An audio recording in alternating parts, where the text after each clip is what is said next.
ọ bụrụ onye na-achị ana bụ Tinubu ji Nnamdi, or Igbo politicians bụ ndị ji Nnamdi. Yes, all our Southeast governors, that 5, ma nke efuru bụ oti, ha ncha so n'ime. Ngwa gee ntị.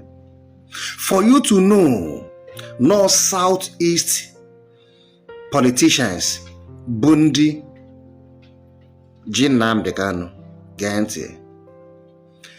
Kedu ife eji wee nwụta akwụkwọ ọkwara ndị dibịa? Ọ maka oke ite. Ife eji nwụta fa bụ gịnị? Na-anụlụ na ndị ESN na-aga ebe anwa arachara nwa aka, aga ebe anwa a na-alụrụfe ọrụ mmụọ, na-ajụrụfe ese. These people gara extra length ka afọ na ihe ọbụla ga-eme ka ESN were stronger ka aka ụtọ anya off. Yes, ịbụrụ ha na dibịa iwelu bido na-enwe mmekọta with ha nwa, they must come after you. Yes, they must come after you.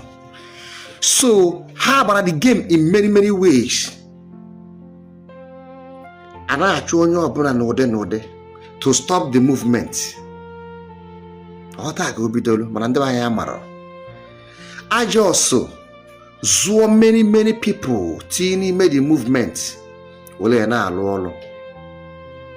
Na-abara ha achọrọ. Neither you follow them or atụwo gị na nga.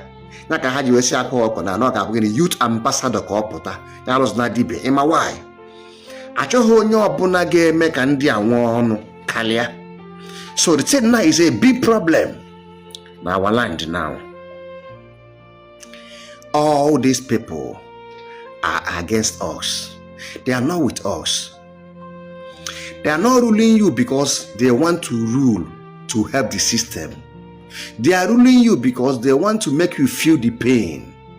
Ka i wee malụ na ha kalele gị. Nwelu na-ajụ. Kedu ebe onye Igbo? Kedu ebe Biafra? As a Biafran man, ịbụ onye Igbo. As onye Igbo, ịbụ Biafran. That's nature. Ọ bụghị iwu na ị ga-ebulu egbe baa n'ọfịa before amani so n'ime.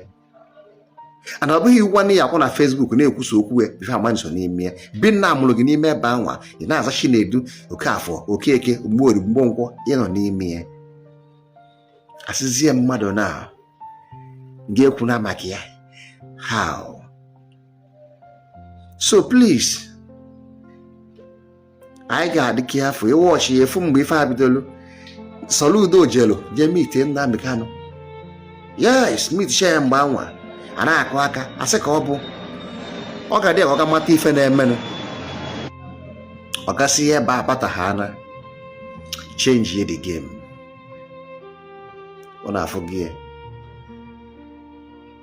Ọ bụrụ onye na-achị ana bụ Tinubu ji Nnamdi, or Igbo politicians bụ ndị ji Nnamdi. Yes, all our Southeast governors, that 5, ma nke efuru bụ oti, ha ncha so n'ime. Yes, because na ufere ha emere nọ. Ha niile nọ n'ime.